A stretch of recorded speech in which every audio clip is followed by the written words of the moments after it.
hi there, welcome to my channel. This is Life Coach Kanye. My name is Kanyisa, you know me on all the social platforms as Life Coach Kanye, and we are picking up this YouTube channel for the 150th time. Listen, I am somebody that's like, do it over and over and over again until you don't have to do it over again, until it sticks. So we're picking it up for a number of reasons. One of them being that you guys ask me so many questions on my Instagram and my TikTok, and you send me emails, and I figured 1 minute is not enough. 1 minute is simply not enough to give you the answers that you ask me questions for. And also, they're banning TikTok in America. Wow, can you believe that they're actually going to ban TikTok here? And so I was like, I wanted long form content. I wanted to talk to you for more than a minute. I wanted to answer to your questions. I wanted to reply to your emails in a video, and I thought, let's pick up this YouTube channel. So if you are new here, please go ahead and subscribe. This is going to be a weekly situation, and I'm so happy that you're here. I'm still drinking coffee. I'm one of those weirdos that drink coffee for like all day. This is my morning cup, and I've been drinking it for a few hours now. I don't mind cold coffee, so here we go. I have to take a sip first. I want to be honest with you and say that I'm really nervous about this topic.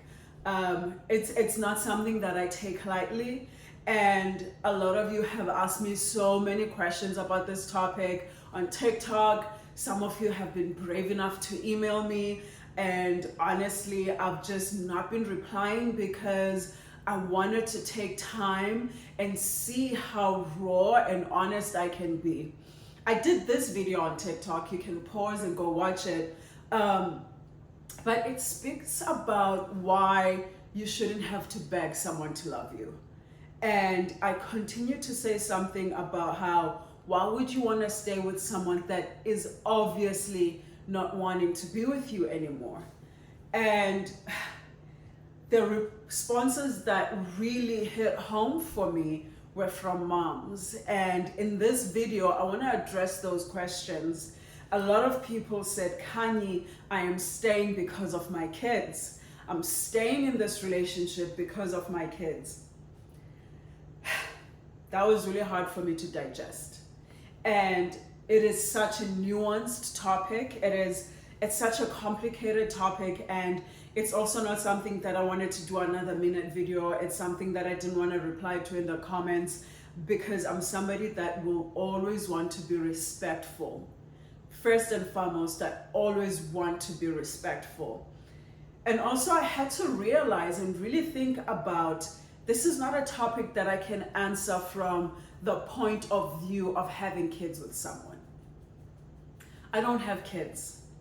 And I can imagine how hard it is to leave someone that is continuously hurting you, that is constantly causing you pain, someone that does not consider you, someone that cheats on you, someone that is so disrespectful to you, and you feel like you need to stay with them because you have kids with them. I don't know what that feels like because I've never been in your shoes.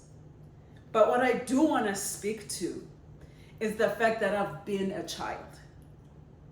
And I hope that lands for you real quick. I've been the child who the parent stays for. I've been that child where my mom said, I'm not going to leave, or I'm struggling to leave. I'm struggling to make this decision because I have kids. Now, I was the stepchild of my mom's husband. They had 3 boys together. And so that decision was not just about me. It was about them as well. And what I can confidently speak to is how that decision affected my life. Watching my mom be verbally, emotionally, and physically abused. And her choosing to stay because she has kids. I remember nights where my stepfather would just beat her. I remember nights where she would go to the neighbor's house to seek for refuge. I remember being kicked out myself when I was in high school. I actually lived with friends of mine for a few months because he had kicked me out. I remember my brothers just coming to visit me at a friend's house and being like, we don't understand what's going on. Why aren't you at home? I remember my mom asking me not to tell my grandmother. I remember the chaos. And I remember my mom at 36 years old getting sick. And a memory that really sticks with me is a few months before she got sick, they got into a huge fight. Like, I'm talking huge fight where she got in her car, and when I was about to get in with her, she was like, shit, I forgot something, can you go and grab it? As I walk him to grab it, he was a police officer. I found him sitting on the bed with a gun on his face. And he was crying and he was talking about how he was going to kill himself. And before I could go back and be with my mom, who had just gotten into it with him, I remember being a teenager and having to talk him down. I'll never forget that memory. This is someone who was abusive towards me. And not only did I have to endure that abuse from him, but I also had to show up with him emotionally, for him emotionally. This is a tough topic, I told you. So if you can tell, I'm really struggling to relive this. And there's a point here. I finally go back to the car to my mom, and she looks at me dead in the eyes and she says, I am not going to grow old with him.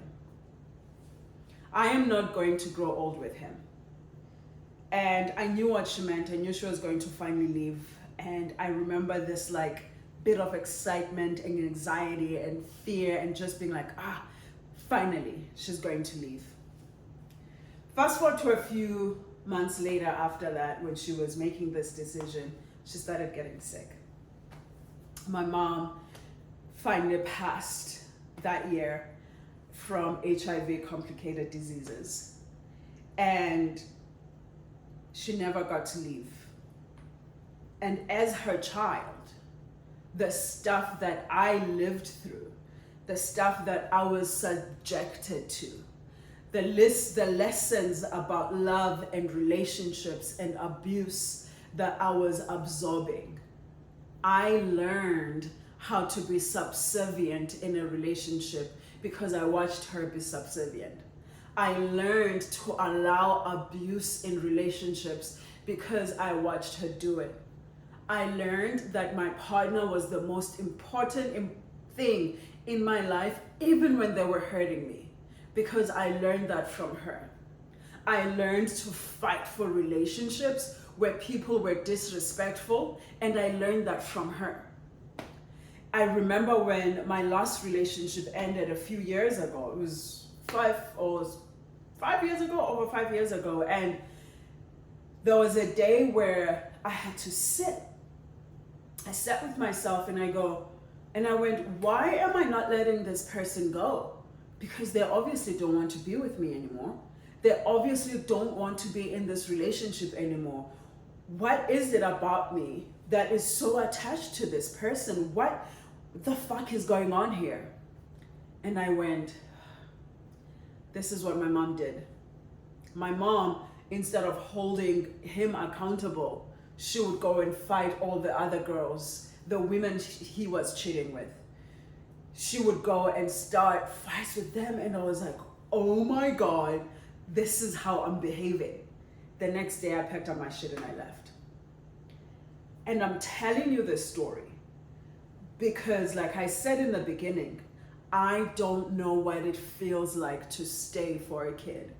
I don't know what it feels like to endure hardship, to endure disrespect, to feel unloved, to fight for a relationship where you know you are the only one fighting for it, because I've been there. I'm like, I am the only one fighting for this relationship. Why do I keep fighting? I don't know what it feels like to look at your kids and go, I don't want you to have a single parent. And so I'm going to endure this. But I do know, I know exactly what life awaits that child. When they grow up, the things they will consent to, how they will behave in relationships, how they will learn to value themselves, how their self-worth is going to be affected by this. And I'm going to end this video by saying, please subscribe to my channel. I'm such a little shit. Subscribe to my channel, but no. I'm going to end it by saying there are little people absorbing every single decision that you make. There are little people watching, being secondary abused people in this relationship. There's a thing in The Body Keeps the Score where our trauma, my mom's trauma affected me. I am the secondary beneficiary of her trauma simply by watching her go through this thing. And even though it wasn't my experience personally, watching someone that I love go through that affected me and affected how I am in relationships. And so I'm not going to tell you what to do. I'm not going to tell you to leave. I'm not going to do that. I am going to say, think about the future in realistic terms. Think about the future that waits your kids, the trauma, the trials, the tribulations that they will be going through because you decided to stay with your abuser.